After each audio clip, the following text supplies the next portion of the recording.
Good morning बच्चों।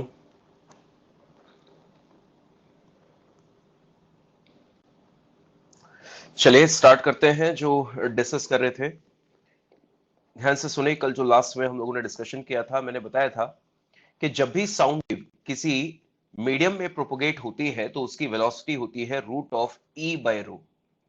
अगर medium solid हो तो root of Y by rho, medium liquid हो तो root of bulk modulus by rho, और गैसियस मीडियम हो तो दो थ्योरी आई, एक न्यूटन और एक लैप्लासिस करेक्शन।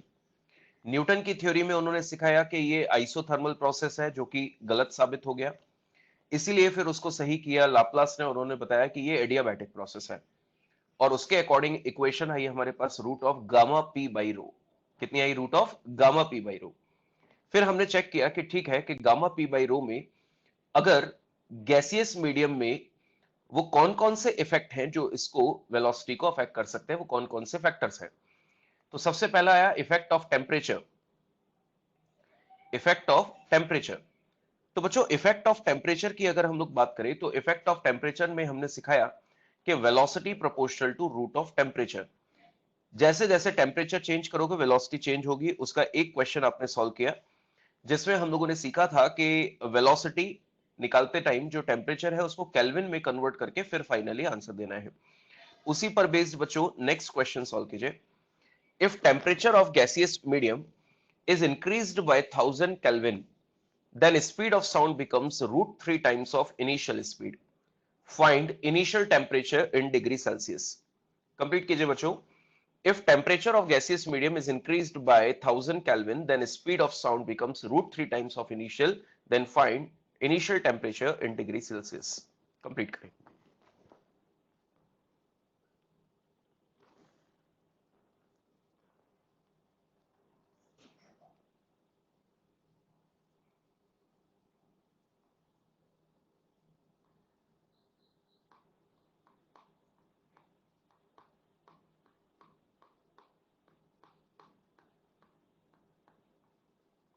बिल्कुल 500।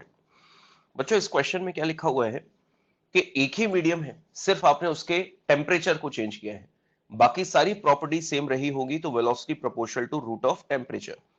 तो from this equation we can write v1 upon v2 is equal to root of temperature t1 upon t2। Initial velocity अगर v मान ले तो फाइनल कितनी हो गई? Root 3v। बच्चों इनिशियल टेम्परेचर अगर t मान ले तो फाइनल कितना हो गया? t plus 1000 kelvin. अपने चेंज किया है, स्क्वायरिंग बोथ साइड कर दे तो 1/3 is equal to T upon T plus 1000। तो बच्चों इस क्वेश्चन को जब सॉल्व करोगे तो ये आएगा 500 केल्विन पर। लास्ट में आपको बोला गया डिग्री सेल्सियस में निकालो, तो आंसर कितना होगा? 227 डिग्री सेल्सियस, जो कि इस क्वेश्चन के आंसर्स है। अब डिपेंड करता है कि केल्विन में पूछा गया या फिर सेल्सियस में। बच्चों इसके बाद जो नेक्स्ट क्वेश्चन है ये बिल्कुल कॉमन क्वेश्चन है। अगर आपको इसका आंसर याद है तो आप डायरेक्टली भी आंसर दे सकते हैं, और नहीं तो फिर हम लोग इसको डिस्कस करेंगे भी सही। Speed of sound wave in air at 0 degree Celsius is 332. Then find the speed of sound at 10 degree Celsius. जैसा मैंने बोला बच्चों कि ये इंपॉर्टेंट क्वेश्चन है। डायरेक्ट आपको इक्वेशन याद है, फॉर्मूला कभी याद किया हो तो आंसर दे दें, अदरवाइज इसको पूरा हम लोग सीखेंगे भी सही। पर ट्राई करें आप पहले कैसे सॉल्व करना है।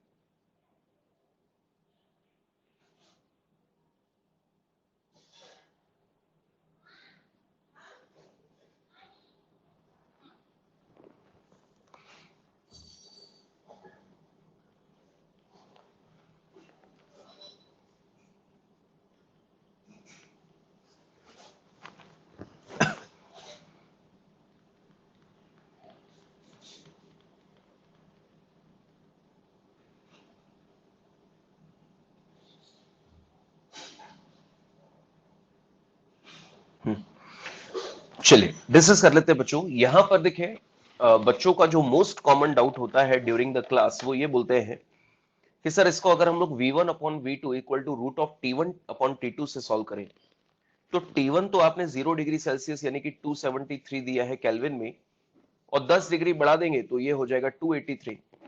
तो रूट के अंदर 273 अपॉन 283, पहले तो ये टिपिकल है, और उसके बाद जो आएगा उसका रूट लेना है तो वो और टिपिकल है। तो कोई एक ऐसी कंडीशंस नहीं आ रही जिससे अपन इसको डायरेक्टली उस इक्वेशन से सॉल्व किया जाए। तो बच्चों यहां पर एक तरीका हमने अपनाया है, यहां पर एक तरीका हम लोगों ने बनाया है कि अगर टेम्परेचर बहुत कम वेरी कर रहा है, जैसे कि ये 10 डिग्री सेल्सियस है, टेम्परेचर वेरिएशन बहुत कम है, तो उस स्थिति में अपन सॉल्व करने का तरीका क्या फॉलो करेंगे, चेक कीजिए बच्चों। अगर मैं लिखूं 0 डिग्री सेल्सियस पर, एट 0 डिग्री सेल्सियस, तो अपनी इक्वेशन बनेगी velocity at 0 degree Celsius proportional to root of 0 plus 273 kelvin, equation number 1। और दूसरा टेम्परेचर 10 डिग्री सेल्सियस दिया है, जिसको मैं थोड़ी देर के लिए टी लिख रहा हूं, बाद में वैल्यू प्लेस करेंगे। तो velocity at T degree Celsius proportional to हो जाएगा रूट ओवर टी प्लस 273। ये हो गया इक्वेशन नंबर सेकेंड।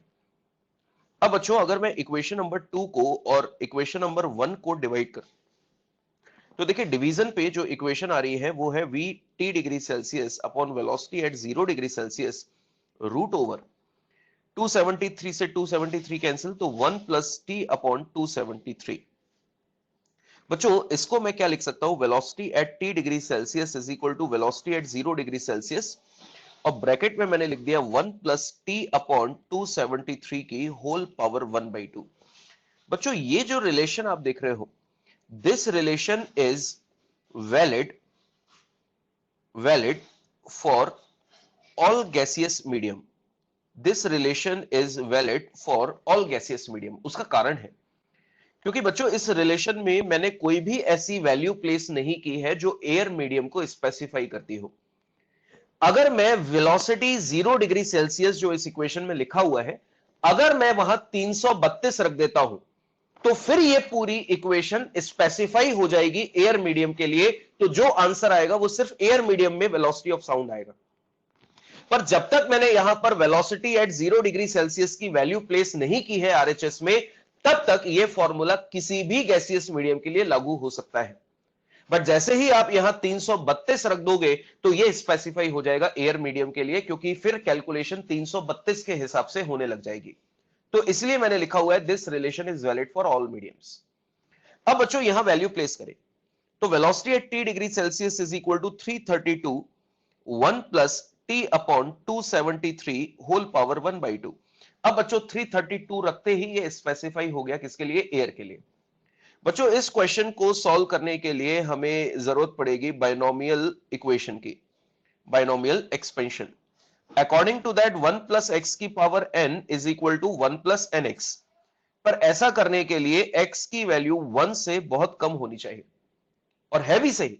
बच्चों t अपॉन 273 को ध्यान से देखो, t अपॉन 273, अगर मैं टेम्परेचर की जगह जो वैल्यू मुझे 10 दी गई है, अगर 10 अपॉन 273 करेंगे, 10 अपॉन 273 करेंगे, तो बच्चों 10 अपॉन 273 करते ही वैल्यू 1 से बहुत छोटी आएगी। और वैल्यू अगर 1 से बहुत छोटी है, तो हम यहां पर बाइनोमियल एक्सपेंशन का यूज कर सकते हैं। And according to that V T degree Celsius is equal to 332 bracket में 1 plus half of T upon 273, binomial में पावर अंदर लाके मल्टीप्लाई हो गई। अब बच्चों इसको कैलकुलेट कर लो, आंसर आ जाएगा 332 प्लस 332 टी अपॉन 546। इसको सिंप्लीफाई करें तो velocity at T degree Celsius is equal to 332 plus 0.61 T. ये हमारे पास इस क्वेश्चन का आंसर है।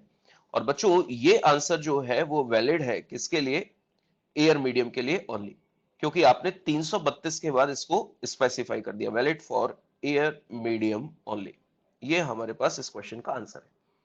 तो बच्चों ये जो रिलेशन हम लोगों ने निकाला वो टी की फॉर्म में निकाला, ताकि कोई भी वैल्यू हमको दे दी जाए टेम्परेचर की, तो वैल्यू प्लेस करें और सॉल्व कर ले। तो बच्चों अब मुझे क्वेश्चन में दिया है एट 10 डिग्री सेल्सियस, तो इसको सॉल्व कर लेते हैं। 332 प्लस 0.61 इंटू टी की वैल्यू 10, तो सॉल्व करने पर ये लगभग आ जाएगा 338 मीटर पर सेकेंड आंसर। ये उस क्वेश्चन का आंसर है। पर ये चीज समझना जरूरी थी, क्योंकि इससे हम लोगों को किसी भी टेम्परेचर पर क्वेश्चन सॉल्व किया जा सकता है। But this relation is valid up to 30 degree Celsius rise. 30 degree Celsius तक के लिए ये वैलिड है। और अगर टेम्परेचर राइज अब 30 डिग्री से ज्यादा हो जाए, तो फिर आप उस क्वेश्चन को v1 upon v2 equal to root of t1 upon t2 से सॉल्व कर सकते हैं। क्लियर? तो ये एक अच्छा क्वेश्चन था बच्चों, जो आना चाहिए। आप डायरेक्टली रिजल्ट याद रखोगे एयर मीडियम के लिए तो सॉल्व हो जाएगा डायरेक्टली, और अगर एयर मीडियम नहीं है तो फिर आप यहां से उसको आगे बढ़ा सकते हो। नेक्स्ट क्वेश्चन बच्चों, ये क्वेश्चन आपको होमवर्क में करना है, जरा चेक कर लो। अ ट्यूनिंग फॉर्क ऑफ फ्रीक्वेंसी, बेटा ये केल्विन में कन्वर्ट हो गया था ये सब। इक्वेशन 1 और 2 को देखो, अपन ने 273 ऐड कर चुके थे पहले ही केल्विन में, इसलिए बाद में अपने को केल्विन लिखने की जरूरत नहीं है। केल्विन की टर्म ऑलरेडी कैलकुलेट हो चुकी है 273, ठीक है। A tuning fork of frequency 220 hertz produces sound waves of wavelength 1.5 meter in air at NTP. Then calculate increase in wavelength when temperature of air is 27 degree Celsius. तो बच्चों NTP दिया है, मतलब इनिशियल टेम्परेचर 273 केल्विन, और बाद में आपने 27 degree Celsius बढ़ा दिया, मतलब 30 डिग्री से कम है, तो वापस से वो 0.61 टेम्परेचर वाला केस अप्लाई करना है। इनिशियल वेवलेंथ दी है, फाइनल वेवलेंथ आप निकाल लोगे और उसके बाद चेंज इन वेवलेंथ अपने को निकालना है, दैट इज इंक्रीज। कर लोगे? होमवर्क के लिए छोड़ दो बच्चों, जल्दी से बोले, होमवर्क के लिए इसको छोड़ दिया जाए, कर लेंगे आप? ठीक है बच्चों, अगला पॉइंट जो हमको डिस्कस करना है, हेडिंग देखिए क्या है, effect of gaseous medium eight constant temperature. बच्चों अभी तक हम लोग स्पेसिफिकली एयर के लिए क्वेश्चन सॉल्व कर रहे थे, पर अब क्वेश्चन में दे दिया गया कि साउंड जो है वो अलग अलग गैसियस मीडियम में जाएगा। तो अलग अलग गैसियस मीडियम में जाएगा तो हर गैसियस मीडियम की अपनी अलग प्रॉपर्टीज है, तो उन प्रॉपर्टीज के लिए वेलोसिटी ऑफ साउंड भी अलग होगी। जैसे कि हम लोगों ने पढ़ा v equal to root of gamma R T upon molecular weight. अब बच्चों इस रिलेशन में r एंड t को हम लोगों ने कांस्टेंट कर रखा है, हेडिंग में अपन ने टेम्परेचर कांस्टेंट लिया है। कैसा लिया? Temperature constant. तो बच्चों वेलोसिटी प्रोपोर्शनल टू हो जाएगा root of gamma upon molecular weight. अब क्वेश्चन में लिखा हुआ है if there are two different gaseous medium, if there are two different gaseous medium at same temperature, ऐसा हमें क्वेश्चन में दिया है और बोला गया कि दोनों मीडियम्स में वेलोसिटीज का कंपैरिजन कीजिए, उनका रेशियो निकालिए। तो बच्चों सॉल्व करने का तरीका क्या होगा? Gamma upon molecular weight of first, denominator में gamma upon molecular weight of second. तो सिंप्लीफाई करोगे तो gamma 1 upon gamma 2 multiplied by molecular weight of second upon molecular weight of first. इस तरह से आप V1 और V2 का रेशियो निकाल सकते हैं, दो different gaseous medium eight constant temperature. बच्चों यहां पर जिन रिलेशंस की जरूरत आपको पड़ेगी, जो आप ऑलरेडी केटीजी में पढ़ चुके हो, देखिए बच्चों डायटोमिक से डायटोमिक, अगर यहां पर क्वेश्चन अपने को दो डिफरेंट गैसियस मीडियम के हैं तो बहुत अच्छी बात है, प्रॉपर्टीज अपने को लर्न रहती है। पर बाई चांस क्वेश्चन में दे दिया गया कि दो गैसियस मीडियम्स का मिक्सचर हमने बना दिया, तो देखो डायटोमिक से डायटोमिक मिक्स करोगे तो डायटोमिक ही आएगी, मोनो से मोनो मिक्स करोगे तो मोनोएटॉमिक ही आएगी, और दोनों को मिक्स करोगे तो मॉलिक्यूलर वेट ऑफ मिक्सचर अपने को निकालना आना चाहिए, that is N1 molecular weight of first plus N2 molecular weight of second upon N1 plus N2, where N1 and N2 are the number of moles. और जैसा मैंने बोला कि दो डिफरेंट गैसेस को मिक्स कर रहे हो तो हो सकता है गामा मिक्सचर निकालना पड़े, तो वैसे तो Cp mix upon Cv mix से आप कैलकुलेट कर सकते हो, और पूरी इक्वेशन लिखना चाहो तो N1 Cp1 plus N2 Cp2 upon N1 Cv1 plus N2 Cv2, इससे भी आप क्वेश्चन को सॉल्व कर सकते हो, क्योंकि N1 N2 number of moles और Cp और Cv कल अपन मोनो और डायटोमिक दोनों के लिए लिख चुके थे, आपको याद होना चाहिए। तो बच्चों हमारे पास जो मेन रिलेशन आया दो डिफरेंट गैसेस मीडियम में, उसके लिए gamma 1 upon gamma 2 into molecular weight of second upon 1 whole root. इससे क्वेश्चन अब प्रैक्टिस करते हैं बच्चों। सबसे पहला क्वेश्चन सॉल्व करके बताएं, find out the ratio of speed of sound in hydrogen and helium at same temperature. Find out the ratio of speed of sound in hydrogen and helium gaseous medium at same temperature. Solve करें।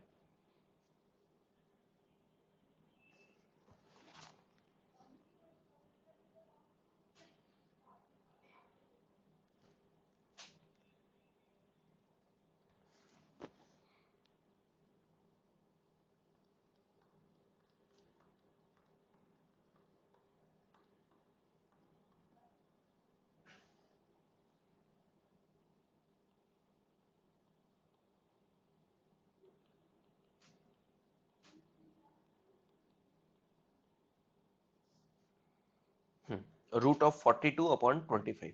Good बच्चों, hydrogen diatomic है 7/5, helium monoatomic है 5/3, helium का molecular weight 4 और इसका कितना हो जाएगा 2। तो जब आप इसको सिंप्लीफाई कर रहे हो तो आपने कैलकुलेशन की 7/5 इंटू 3/5 इंटू 4/2, तो ये हो गया रूट ऑफ 42/25। यही आपका आंसर भी है। ठीक है बच्चों, क्योंकि 2 से 2 टाइम्स 4 कैंसिल हो जाएगा, तो ऊपर हो गया 42 और नीचे बचेगा 25। नेक्स्ट क्वेश्चन बच्चों, मैंने शॉर्ट में लिख रखा है, कंडीशन मैंने डाल रखी है, सेम टेम्परेचर है। Find velocity of sound in oxygen upon velocity of sound in the mixture of nitrogen plus oxygen. और बच्चों, नाइट्रोजन और ऑक्सीजन का जो मिक्सचर बना हुआ है उसमें नंबर ऑफ मोल्स का रेशियो क्या दिया है, 4:1। मतलब 4 मोल अगर नाइट्रोजन के हैं तो 1 मोल किसका है, ऑक्सीजन का। सॉल्व करें, सॉल्व करें।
(3/√10) आना चाहिए, 3/√10।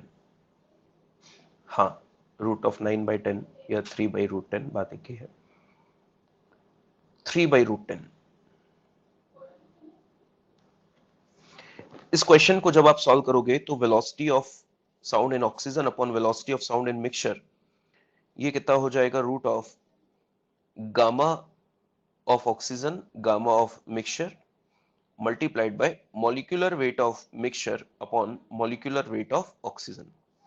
तो बच्चों, गामा से गामा कैंसिल, क्योंकि डायटोमिक से डायटोमिक मिलाओगे तो वो डायटोमिक ही रहेगी, तो 7/5 कैंसिल। अब मॉलिक्यूलर वेट ऑफ मिक्सचर अगर हम लोग कैलकुलेट करें तो N1 molecular weight of first, N2 molecular weight of second upon N1 plus N2। बच्चों, molecular weight of first, I mean nitrogen के लिए 4 है तो उनका मॉलिक्यूलर वेट 28, 1 है ऑक्सीजन का तो उसका मॉलिक्यूलर वेट 32, अपॉन में कितना आया, 5। तो सॉल्व करने पर बच्चों ये आता है 28/8 ग्राम पर मोल। तो बच्चों 28/8 अगर इसको सॉल्व करें तो 28/8/32, तो ये बचेगा रूट ऑफ 9/10, तो आंसर आ जाएगा 3/√10।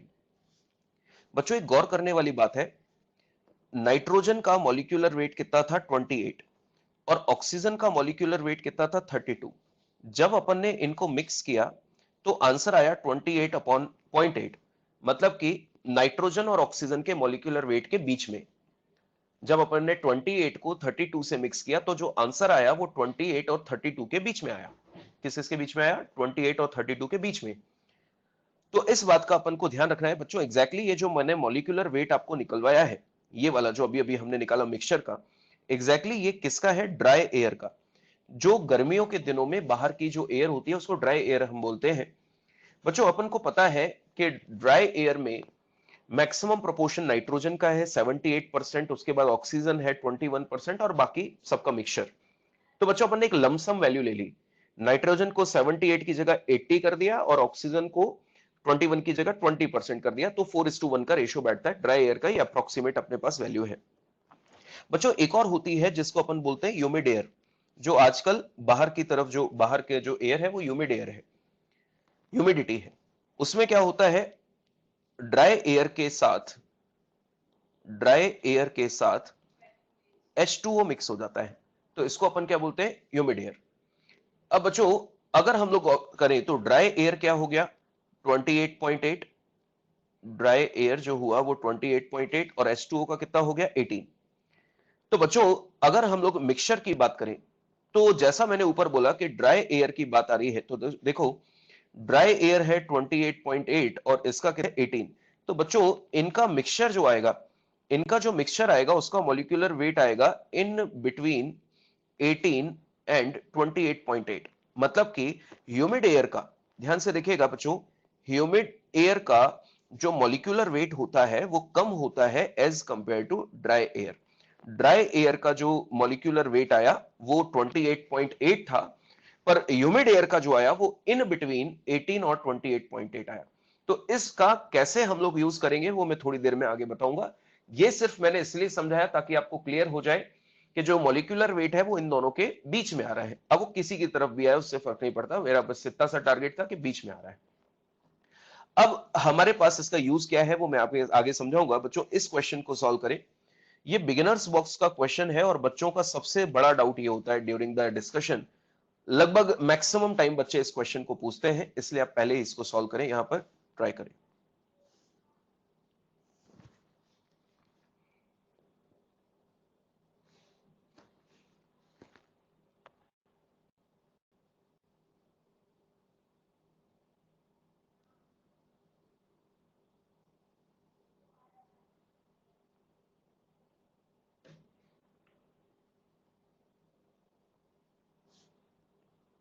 नहीं, फिर से ट्राई करें।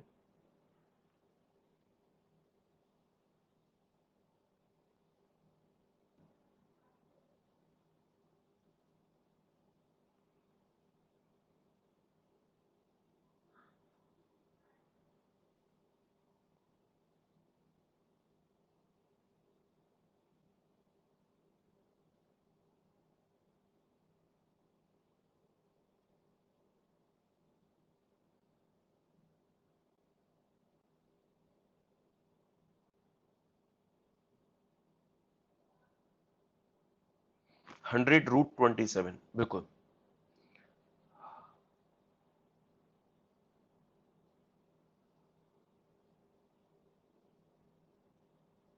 अप्रोक्स 500 जो आपने बोला, ठीक है। वैसे तो √27.7 इंटू बाहर 100 ऐसा कुछ आता है।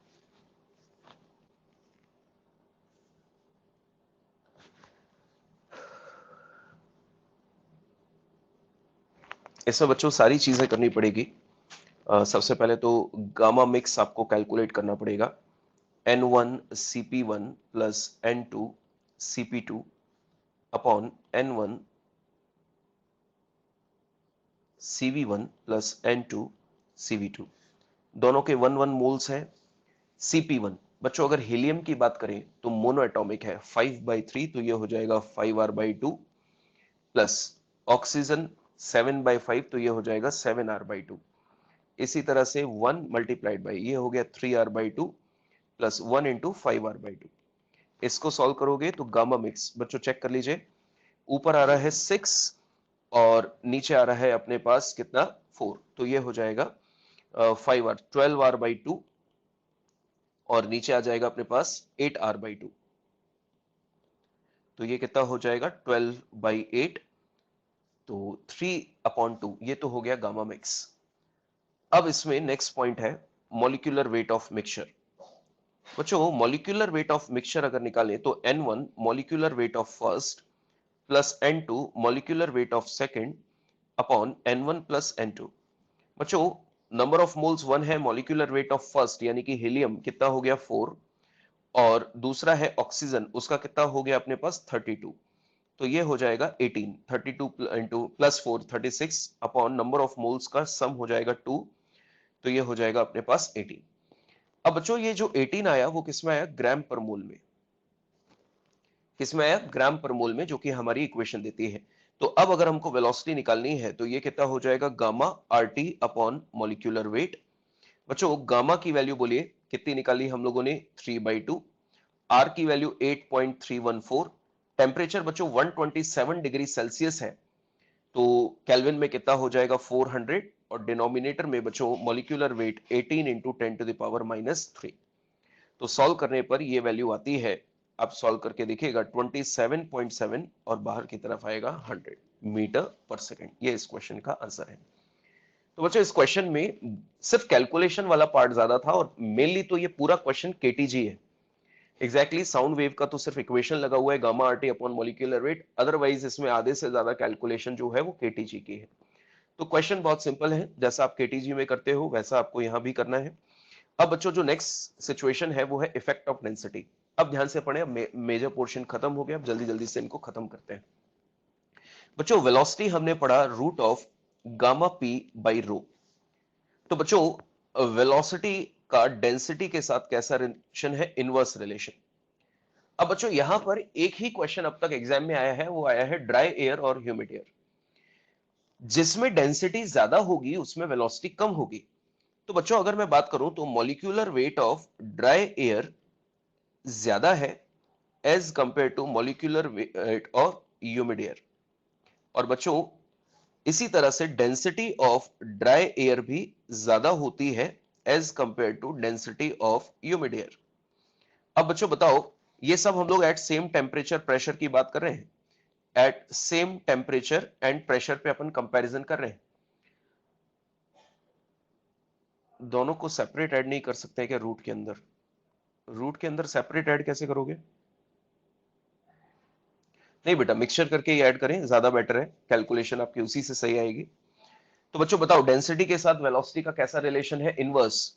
तो इसका मतलब वेलोसिटी ऑफ साउंड जो होगी वो ड्राई एयर में कम होगी as compare to velocity of sound in humid air. Humid air. तो बच्चों यहां पर सिर्फ एक ही क्वेश्चन आज तक बना है एग्जाम में जो इस पर बेस्ड था, वो इसीलिए हम लोगों ने पहले इसको कैलकुलेट किया। अब बच्चों आपको ये एक थ्योरेटिकल क्वेश्चन पूछा जा सकता है, थ्योरेटिकल पॉइंट आ सकता है कि बारिश के दिनों में जो होता है वो ह्यूमिड एयर होती है, ह्यूमिडिटी बाहर होती है। तो बारिश के दिनों में जो साउंड की स्पीड होती है वो कंपैरेटिवली ज्यादा होती है as compare to summer season. Summer में बाहर की एयर जो होती है वो ड्राई एयर होती है। तो ध्यान रखें, ड्राई एयर की डेंसिटी ज्यादा है as compare to humid air.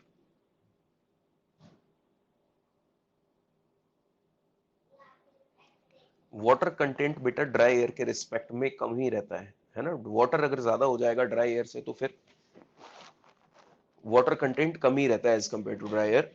आप तो ऐसे सोचिए कि अपने पास आटा है ना, सूखा आटा है, वो ड्राई है पूरा।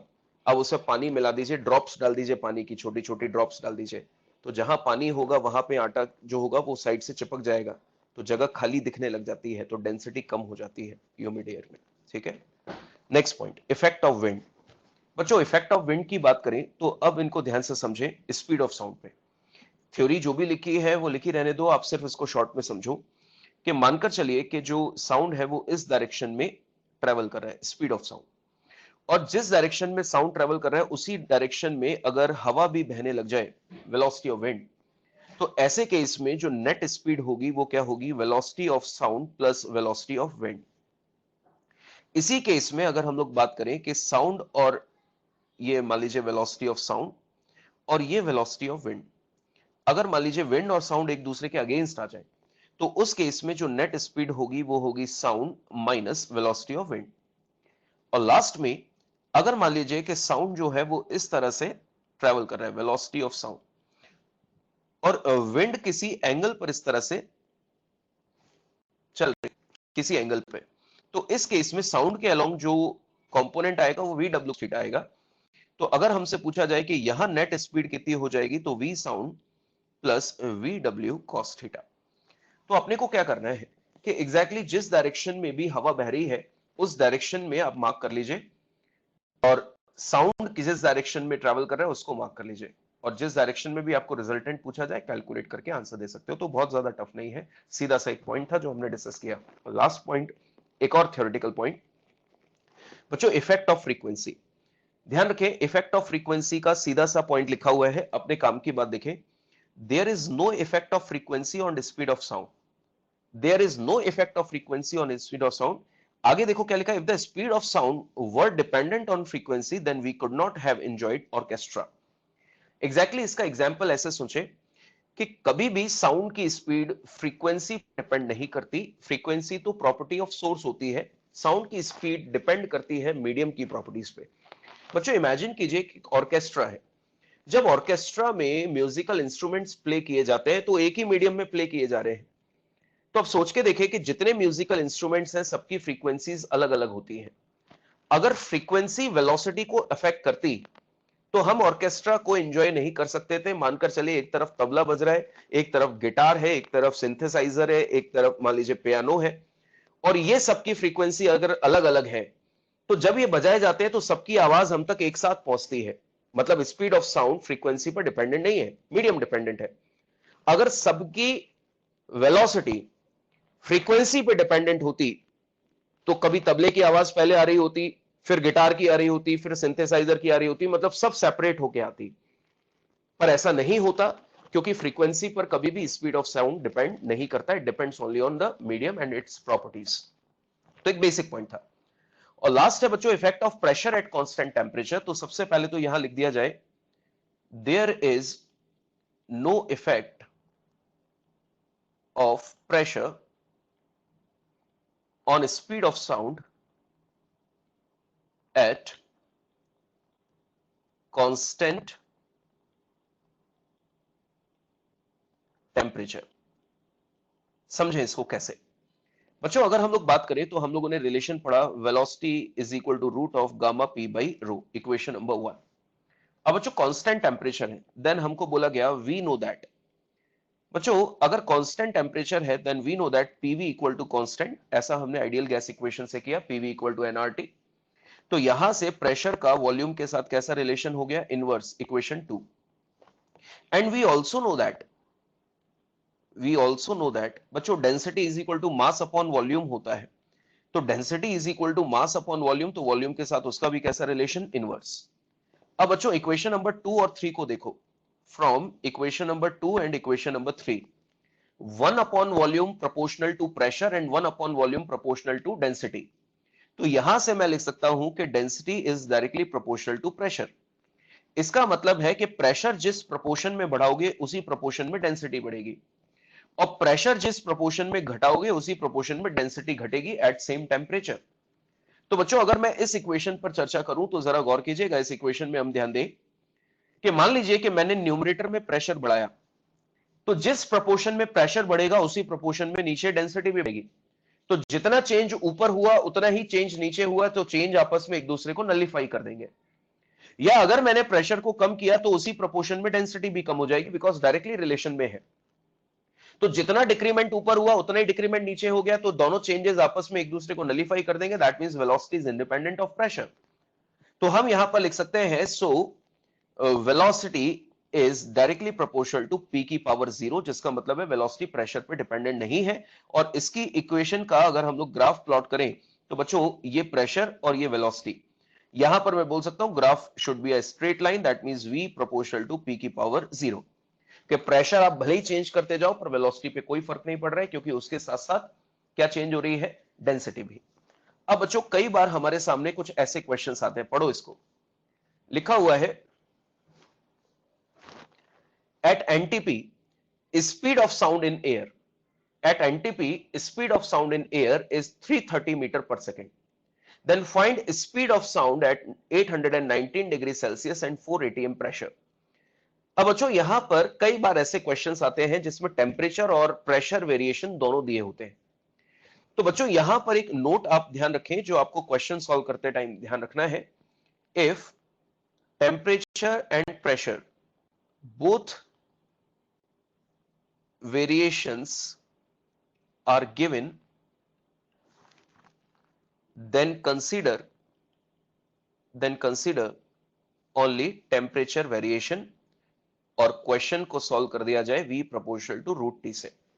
क्योंकि जितना सिग्निफिकेंट चेंज टेम्परेचर वेरिएशन का पड़ेगा उतना सिग्निफिकेंट चेंज प्रेशर वेरिएशन का नहीं पड़ता। इसलिए अपन ऐसा क्वेश्चन जब भी आए तो टेम्परेचर वेरिएशन को अपन कंसीडर करते हुए क्वेश्चन को सॉल्व कर देते हैं with the help of v1 upon v2 is equal to root of t1 upon t2 like this।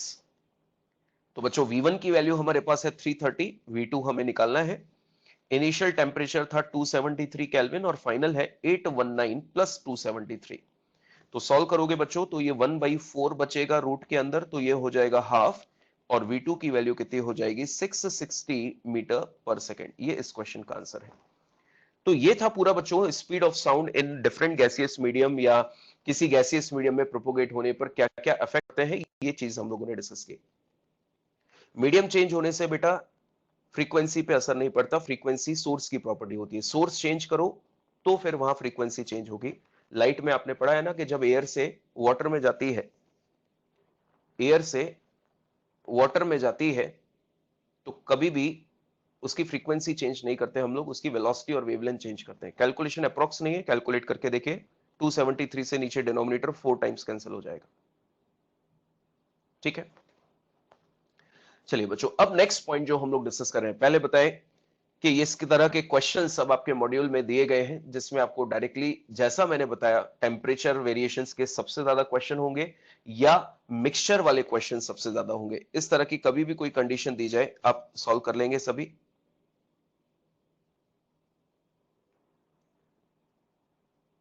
ठीक है, चलिए बहुत अच्छी बात है बेटा अगर आपने किया है तो। अब नेक्स्ट पॉइंट बच्चों ध्यान से समझे, sound waves and it's characteristics.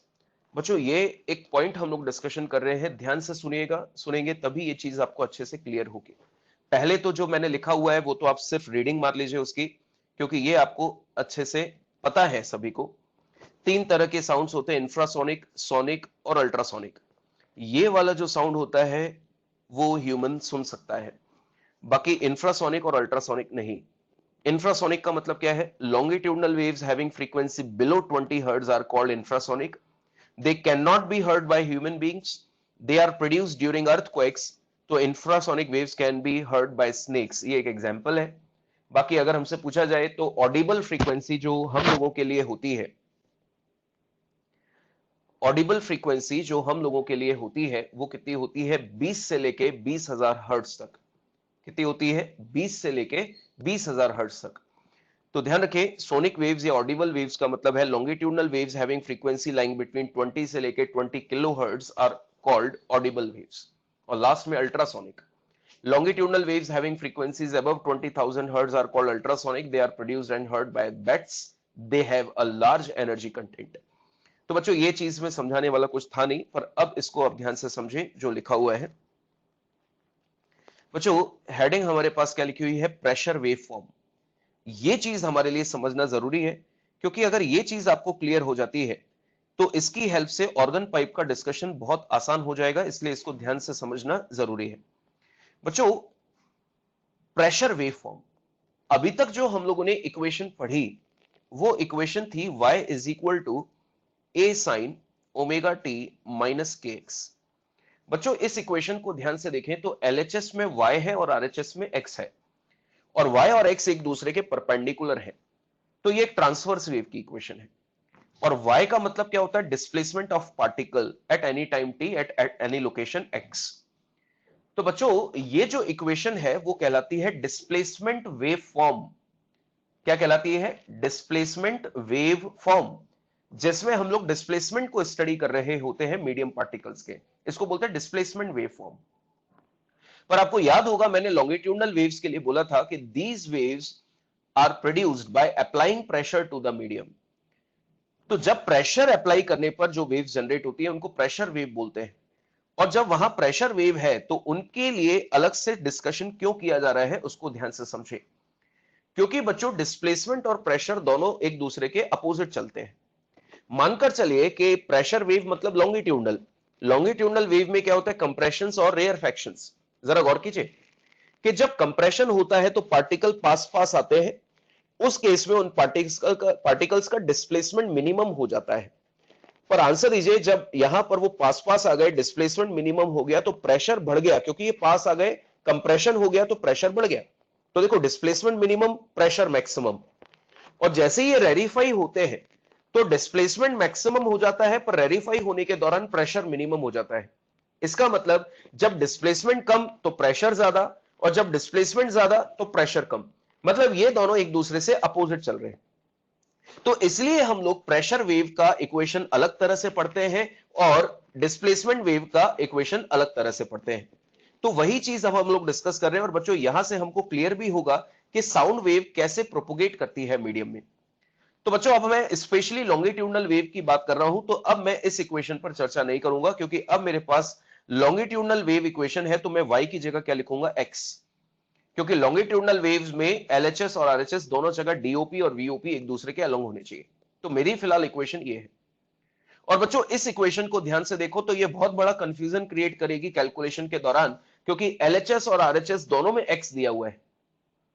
तो जब भी अपन क्वेश्चन सॉल्व करेंगे या मैं आपको डेरिवेशन डिराइव कर रहा हूंगा तो मुझे बार बार ये समझाना पड़ेगा कि ये x LHS वाला है, ये x RHS वाला है। तो अपन इसकी हेडेक हटा के इस x को एक नया नाम दे देते हैं जिसको मैंने बोल दिया s, और a की जगह मैंने लिख दिया क्या, s0। ये s0 कोई फर्क नहीं पड़ेगा, मैंने x को सिर्फ s लिख दिया। यहां पे s का मतलब क्या है, displacement of particle at any time t। और बच्चों a का मतलब एम्पलीट्यूड होता था, उसको मैंने s0 से डिनोट कर दिया जिसका मतलब है एम्पलीट्यूड ऑफ पार्टिकल्स। तो ऐसा इसलिए किया ताकि x में कंफ्यूजन ना हो जाए। अब ये क्यों किया जा रहा है उसका रीजन अब मैं समझा रहा हूं। बच्चों मानकर चलिए कि ये मेरा मीडियम है ना, और इस मीडियम में क्रॉस सेक्शनल एरिया जो मुझे दिया है वो दिया है a, और इस मीडियम में मैंने ये वाला जो पार्ट है इसको मैंने मान लिया अपना ओरिजिन। क्या मान लिया इसको, ओरिजिन। अब बच्चों मैंने आपको सिखाया हुआ है कि हम पूरे इनफाइनाइट मीडियम को या अनलिमिटेड मीडियम को स्टडी पर्सनली वहां जाकर नहीं कर सकते। हम इसके लिए क्या करते हैं, मीडियम में किसी एक पार्ट की स्टडी कर लेते हैं और मानकर चलते हैं कि जैसा ये पार्ट परफॉर्म कर रहा है वैसा मीडियम का हर एक पार्ट परफॉर्म करेगा। फर्क इतना होगा कि ये अभी कर रहा है वो थोड़ी देर बाद करेगा, बाकी सबका एग्जैक्टली सेम मोशन होगा, बस किसी को एनर्जी पहले किसी को एनर्जी बाद में। तो मैं क्या करने जा रहा हूं, इस पूरे मीडियम में एक छोटा सा सेक्शन कंसीडर कर रहा हूं और ये चेक करूंगा कि जब वहां पर प्रेशर वेव यानी कि लॉन्गिट्यूडनल वेव प्रोपोगेट होती है तो उस छोटे से हिस्से में कंप्रेशंस और रेयरफेक्शंस किस तरह से वेरी करते हैं, क्योंकि जैसा वेरिएशन उस छोटे से हिस्से में होगा वैसा पूरे मीडियम में होने वाला है। तो मैंने क्या किया, ध्यान से देखें, यहां से x डिस्टेंस आगे जाके एक एलिमेंट कंसीडर किया, एक एलिमेंट कंसीडर किया जिसकी विड्थ हम लोगों ने ली dx। ये बहुत छोटा है बच्चों, समझाने के लिए थोड़ा सा बड़ा बनाया है। तो बच्चों इसका जो वॉल्यूम होगा इनिशियल वो कितना हो गया, a तो एरिया और लेंथ हो गई dx। अब बच्चों जहां पे मैं मार्किंग कर रहा हूं उसको ध्यान से देखें। बच्चों ये वाले जो पार्टिकल है इस लाइन पर ऊपर से नीचे तक, ये ओरिजिन से x दूरी पर है, तो ये वाले पार्टिकल कितनी दूरी पर होंगे, x प्लस dx। ध्यान से सुनो, ये वाले पार्टिकल अगर x दूरी पर हैं तो ये वाले पार्टिकल किस दूरी पर होंगे, x प्लस dx। मैं फिर से बोल रहा हूं, यहां वाले पार्टिकल ओरिजिन से कितनी दूरी पर है, x, तो ये वाले कितनी दूरी पर होंगे ओरिजिन से, x प्लस dx। और बच्चों अपन इस रीजन को डिस्कस कर रहे हैं कि इस रीजन में किस तरह से वेरिएशंस आते हैं। तो बच्चों जो वेरिएशन होगा वो मैं नीचे बना रहा हूं, ध्यान से देखें, क्योंकि डायग्राम अब नीचे की तरफ हम लोग चेंज कर रहे हैं। बच्चों ये इस रीजन की इनिशियल कंडीशंस थी, अपना ये रीजन था पहले। अब मैंने क्या किया, लेफ्ट हैंड साइड, बच्चों देखो यहां लेफ्ट हैंड साइड से, यहां से लेफ्ट हैंड साइड से प्रेशर अप्लाई किया मीडियम पे, चाहे तो पिस्टन की हेल्प से या किसी दूसरे तरह से मैंने मीडियम पे प्रेशर अप्लाई किया। तो बच्चों जैसे ही प्रेशर अप्लाई करोगे तो ये पार्टिकल आगे की तरफ भागेंगे, जैसे आप प्रेशराइज करोगे मीडियम को ये पार्टिकल आगे भागेंगे। तो बच्चों जब ये पार्टिकल आगे भागेंगे तो जरा गौर कीजिएगा, जो पार्टिकल एक्स लोकेशन पे थे वो थोड़ा सा आगे आ जाएंगे। देखो ध्यान से, मान लीजिए उनका डिस्प्लेसमेंट कितना होगा, एस, जो कि मैंने इक्वेशन से शो किया ऊपर, ये S displacement at any time T. तो बच्चों ये वाले पार्टिकल आगे भागे तो ये भी आगे भाग जाएंगे और इनका डिस्प्लेसमेंट जो होगा वो कितना होगा, s प्लस ds। तो जो शेडेड रीजन ऊपर था वो शेडेड रीजन आगे खिसक गया।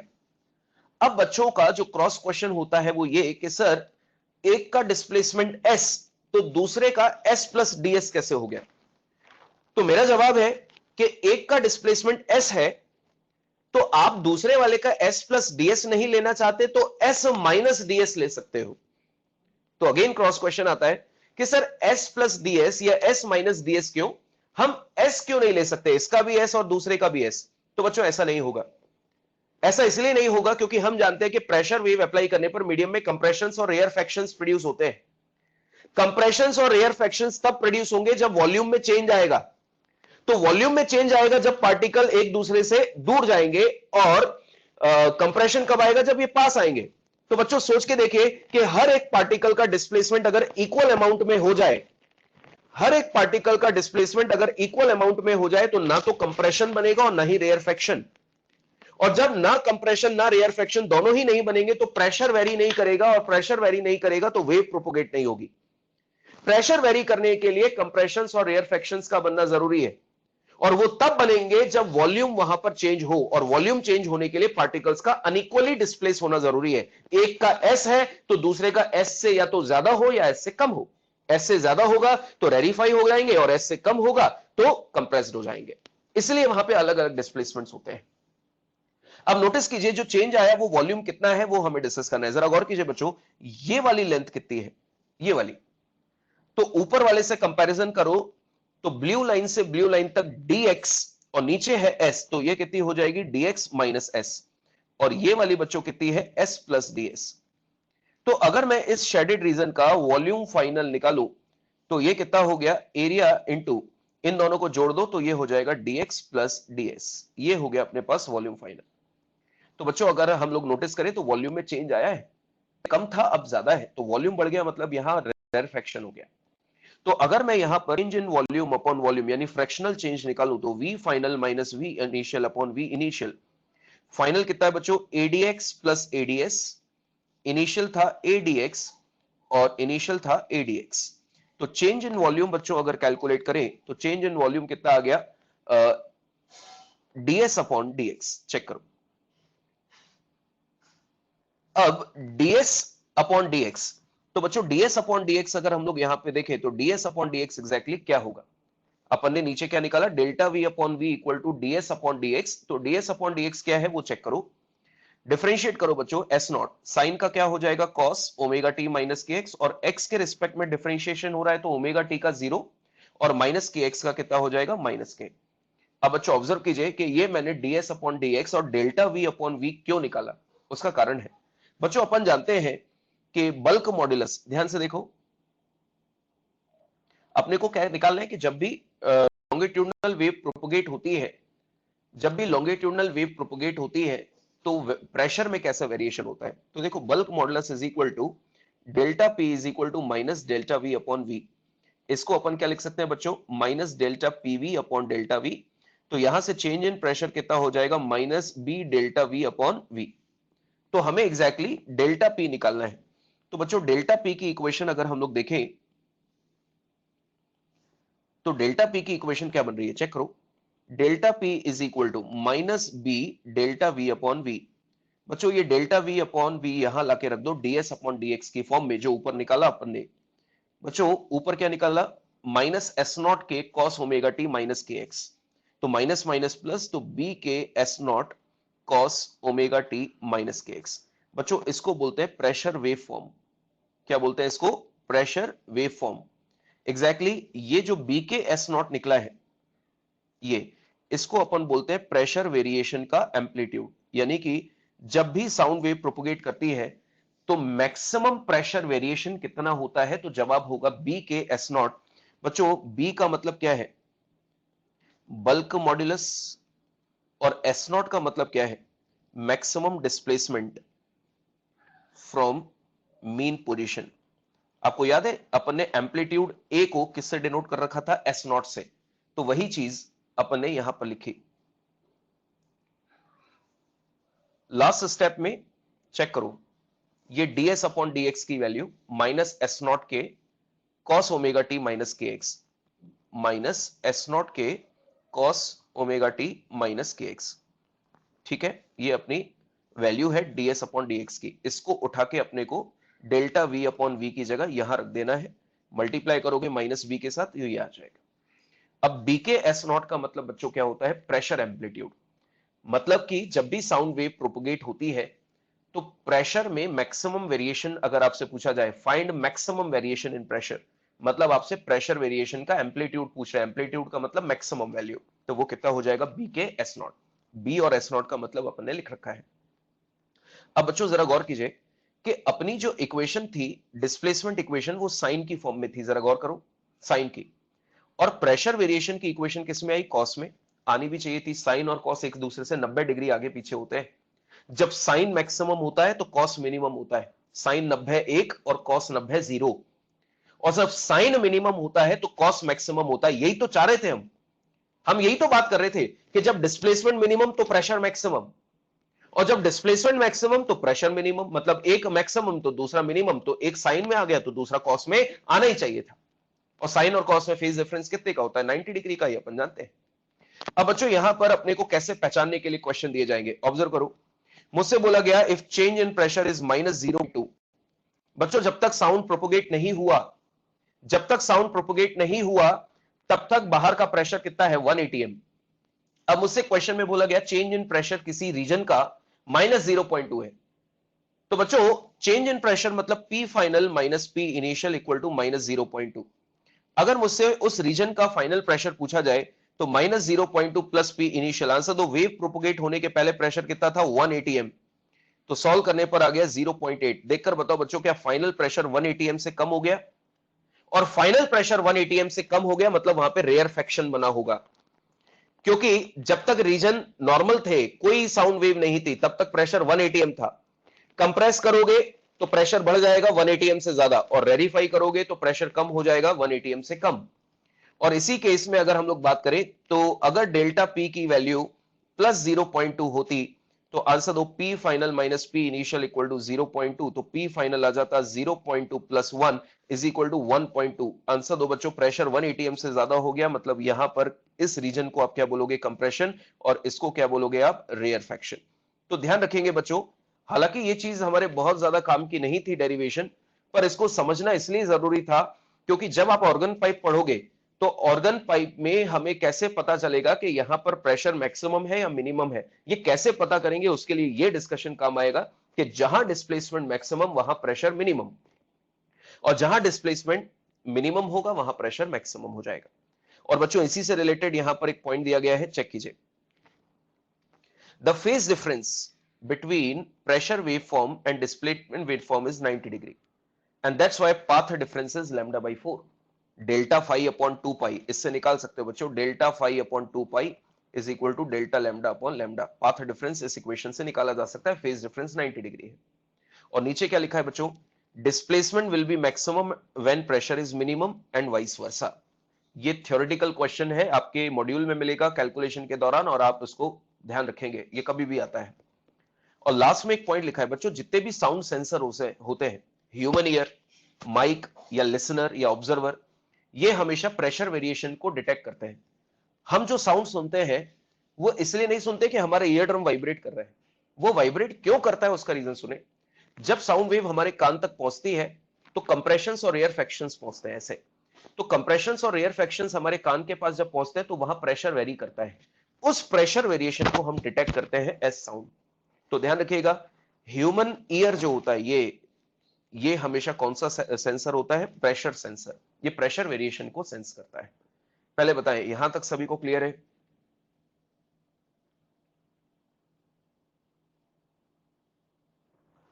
ठीक है, चलिए बच्चों आगे बात करते हैं नेक्स्ट पॉइंट की। नेक्स्ट पॉइंट जो हम लोग डिस्कशन कर रहे हैं वो है एको। बच्चों ये कैरेक्टरिस्टिक्स ऑफ साउंड है, टाइम ज्यादा बचा नहीं है इसलिए हम लोग इसको कंप्लीट कर लेते हैं और इस पर 2 क्वेश्चंस खत्म करते हैं। बच्चों अगर एको की बात आए कि एको क्या होती है, तो आपका सीधा सा जवाब होना चाहिए the reflected sound. The reflected sound, the reflected sound known as echo. बच्चों आपने ये फिनोमिना जनरली देखी होगी कि जब हम लोग किसी पहाड़ी या हिली एरिया में होते हैं और वहां शाउट करते हैं तो हम नोटिस करते हैं कि हमारी ही आवाज हमें कुछ देर बाद वापस से सुनाई देती है। तो जो आवाज हमें कुछ देर बाद वापस से सुनाई दी, एग्जैक्टली उसी को हम लोग क्या बोलते हैं? एको। होता क्या है कि उस हिली एरिया में जब हम शाउट करते हैं तो साउंड वेव्स आगे ट्रेवल की, सामने अगर कोई पहाड़ है जिसको एज अ रिफ्लेक्टर हम लोग ट्रीट कर रहे हैं, साउंड वेव्स टकराती है, टकरा के रिफ्लेक्ट होके वापस हमारे पास आ जाती है। तो उसी पर्टिकुलर फिनोमिना को हम लोग क्या बोलते हैं? एको। अब बच्चों गौर कीजिए, उसको हम लोग जब एको बोल रहे हैं तो सबसे पहली चीज यहां पर आया कि अगर आप अपनी एको रिसीव करना चाहते हो तो एको रिसीव करने के लिए कितने टाइम बाद, आपके चिल्लाने के कितने टाइम बाद आप अपनी एको रिसीव करोगे। मानकर चलिए बच्चों यहां पर एक हिल दी गई है और यहां पर एक पर्सन है जो शाउट कर रहे हैं और इनके बीच की कोई ना कोई डिस्टेंस है, कोई भी एक डिस्टेंस है। तो मान लीजिए इसने जब शाउट किया तो हमें कैलकुलेट करना है कितने टाइम बाद सुनाई देगा। तो time is equal to distance upon speed of sound. बच्चों speed of sound is V. अब ऑब्जर्व कीजिए कि जब ये चिल्लाएगा तो पहले तो साउंड वेव्स आगे जाने में अपना टाइम खराब करेंगी। मान लीजिए एक्स आगे गई और फिर टकरा के पीछे आएंगी तो एक्स ही डिस्टेंस पीछे आने में टाइम लगाएंगे। तो टोटल डिस्टेंस जो होगी वो कितनी हो जाएगी 2x। तो इस तरह से हम लोग टाइम कैलकुलेट कर सकते हैं, दैट इज 2x/v। अब बच्चों यहां पर एक थ्योरेटिकल पॉइंट होता है, ध्यान से सुनिएगा। persistence of sound persistence of sound for human is equal to 1/10 second. इसका क्या मतलब है? persistence of sound for human is 1/10 second. इसका मतलब यह हुआ कि जब हम लोग कोई आवाज प्रोड्यूस करते हैं तो वो आवाज हमारे दिमाग में 1/10 सेकेंड तक एग्जिस्ट करती है, उसके बाद खत्म हो जाती है। तो अगर आप एक जैसी दो आवाजों को सुनना चाहते हो और गिनना चाहते हो कि ये हमने 2 बार सुनी, तो उनके बीच का टाइम गैप 1/10 सेकेंड या उससे ज्यादा का होना चाहिए। जिसका मतलब है कि पहला साउंड जो हमने सुना वो हमारे दिमाग से आउट हो जाए और दूसरा साउंड आ जाए। एक बाहर निकले तो दूसरा आए, और इन दोनों के बीच का टाइम गैप 1/10 या उससे ज्यादा का होना चाहिए, ताकि पहला वाला साउंड खत्म हो, दूसरा आ जाए और हम गिन पाए। अगर पहला साउंड प्रोड्यूस हुआ और 1/10 सेकेंड के कम अंतराल पर ही दूसरा साउंड भी आ गया, तो इसका मतलब पहला साउंड तो गया नहीं और दूसरा आ गया, तो हम डिटेक्ट नहीं कर पाएंगे कि हमने इसको कितनी बार सुना। हमें लगेगा कि वही पहला साउंड ही दोबारा से गूंज रहा है, क्योंकि पहला साउंड खत्म हुआ नहीं, दूसरा आ गया। इसलिए दो सक्सेसिव एक जैसे साउंड को सुनने का गैप 1/10 या उससे ज्यादा का होना चाहिए, ताकि एक जाए दूसरा आए। अदरवाइज पहला गया नहीं, दूसरा भी आ गया, तीसरा भी आ गया, तो आप समझ ही नहीं पाओगे कि कितनी बार हमने सुना। इसलिए इनके टाइम गैप जो होना चाहिए 1/10 या उससे ज्यादा का होना चाहिए। तो बच्चों यहां पर एक क्वेश्चन बनता है कि मिनिमम डिस्टेंस ऑफ रिफ्लेक्टर क्या होनी चाहिए। मिनिमम डिस्टेंस ऑफ रिफ्लेक्टर, अगर आप अपनी एको रिसीव करना चाहते हो तो रिफ्लेक्टर से आपकी मिनिमम डिस्टेंस क्या हो। तो बच्चों मिनिमम डिस्टेंस फ्रॉम रिफ्लेक्टर, अगर time is equal to 2x/v, तो x मुझे निकालना है, तो ये कितना हो जाएगा vt/2। बच्चों v कितना है 330/2, और टाइम कितना होना चाहिए 1/10 सेकेंड। इतने टाइम गैप होना चाहिए दो सक्सेसिव साउंड्स के बीच में। तो बच्चों इसको जब सॉल्व करोगे तो ये आएगा 16.5 मीटर, जिसको अपन अप्रोक्सीमेटली 17 मीटर ले लेते हैं। कारण उसका, क्योंकि अपन ने स्पीड ऑफ साउंड 330 ली है। ये मीडियम डिपेंडेंट होती है, जहां पे आप शाउट कर रहे हो वहां का मीडियम कैसा है इस बात पे डिपेंड करता है। मेरी बात क्लियर है?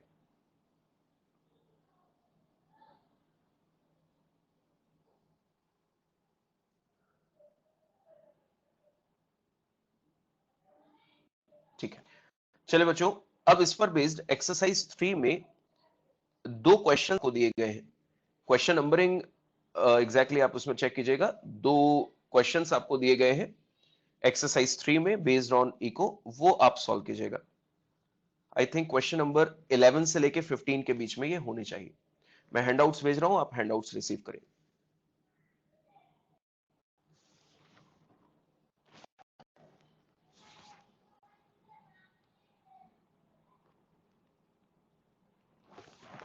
लिंक भी भेज रहा हूं साथ में।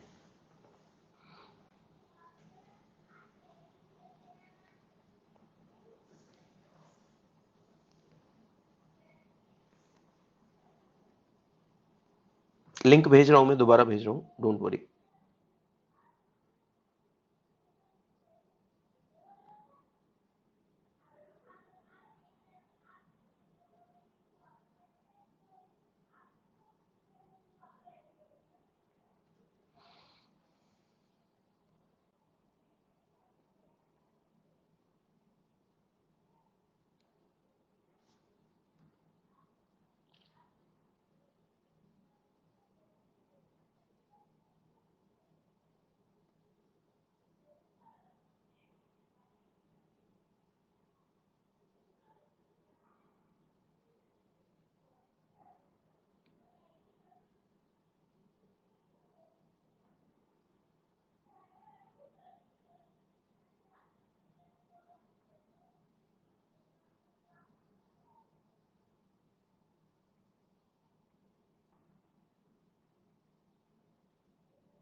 पहला ही पेज बेटा मैंने उसका लिंक भेज दिया है, आप देख लीजिएगा।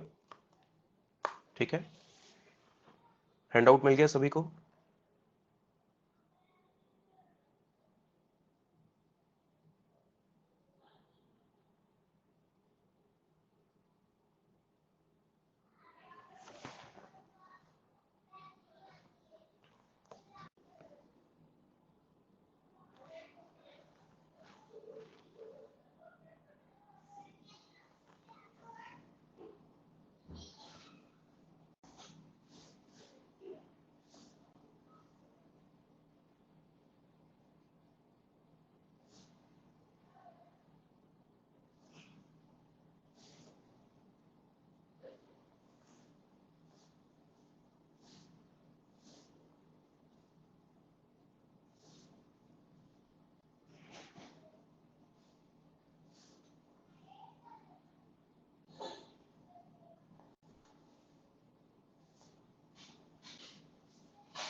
यस बेटा, भेज रहा हूं मैं।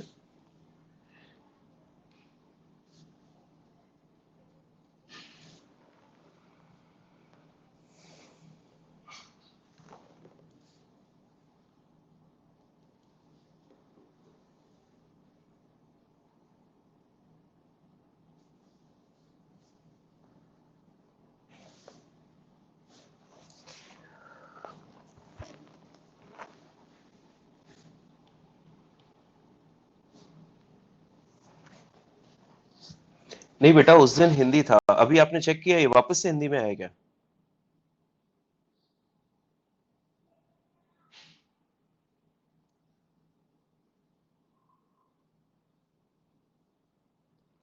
एक मिनट, आप लोग होल्ड करें, 5 मिनट्स वेट करें।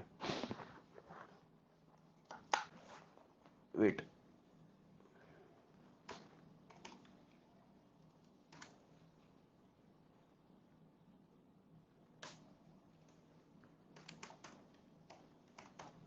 जो अभी मैंने आपको भेजा है यहां पर,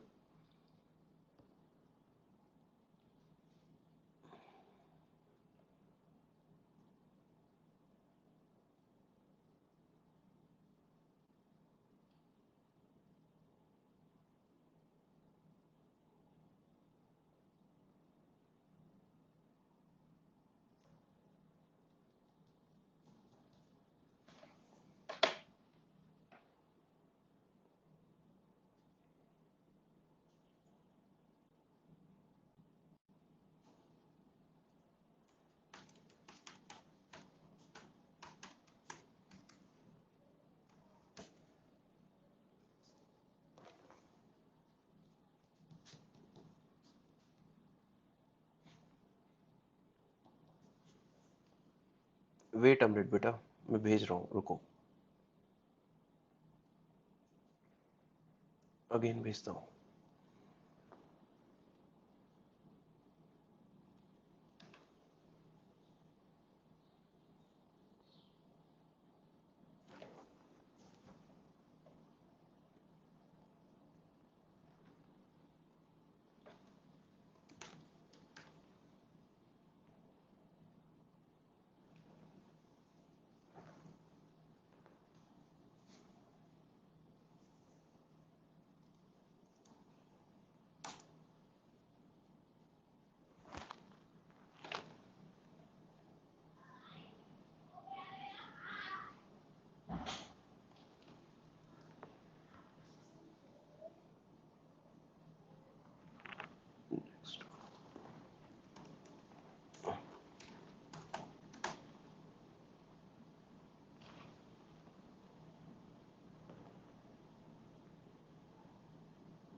होल्ड कीजिए बच्चों।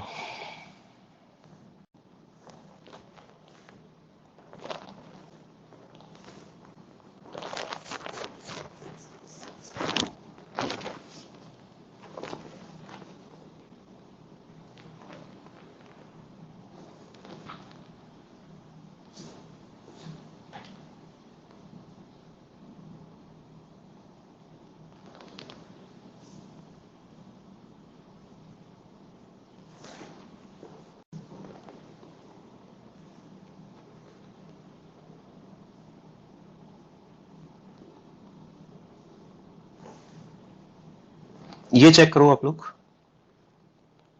ये इंग्लिश का ही कॉपी किया हुआ है, एक बार आप चेक करें।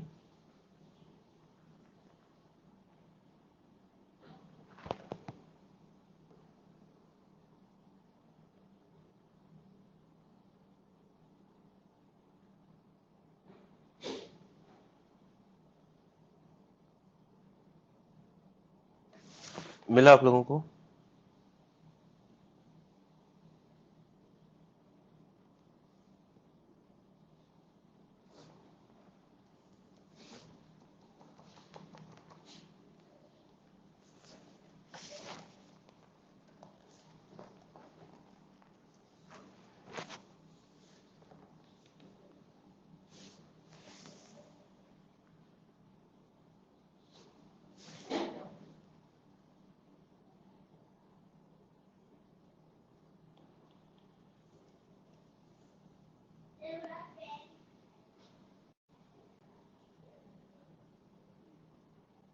ठीक है, चलो। नितिका आपको भी भेज दिया गया है ना? मैंने आपको भेज दिया, आप देखिए एक बार।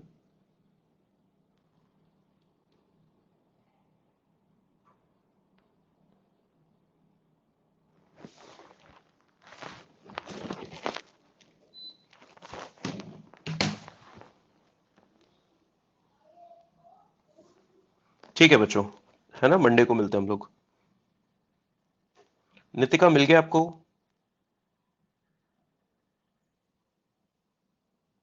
ओके, बाय बच्चों।